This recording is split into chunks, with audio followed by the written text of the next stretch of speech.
нэг юм нэг юу татвар байрны савн дуусчаад идэг юм а гэдэг нэг юм яриад. Тэр одоо яагаад дуусчдаг юм болоо гэдэг. Усын гурал тийм яригдээд та сонсоод төсөв ярьжсэн чинь энэ одоо татвар байрнууд бараг савнгүй байгаад идэг гэсэн юм яриадсан. Жишээд яг мэдээж бүх л газар өөр л бахал та. Тэр нь танай аймагуд ер нь савн мам байд тийм үү? Савнгийн нэр хин өгдөг юм бэ? Энд чинь бүр улсын хурлын хэмжээнд ярьсан асуудал шүү манайх. Зүгээр нэг жижиг газар ч ярьсан. Савн яагаад дуусчт юм бол гэдсэн. Савн гэхдээ угаагаал дуусчдаг л байна. Яг гоо энэ төр нөгөө салбар болгоны чинь зардлуудын одоо төрөл бүрийн зарлууд байгаа шүү дээ тий.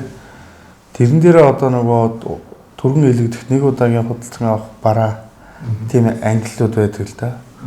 Тэргээ болохоор нөгөө төсвийн шууд захирагч нар нь өмнөх жилдээ төлөвлөлтөө хийгээд саналаа өгдөг. Тэрнээс тэр яамд нь баталж өгөөд явуулдаг тийм л одоо зарчмаар ер нь бол явдаг шиг. Савн бол байдаг үстэй тий. Савн тэр бол савнгүйгээр байна гэж байхгүй үстэй.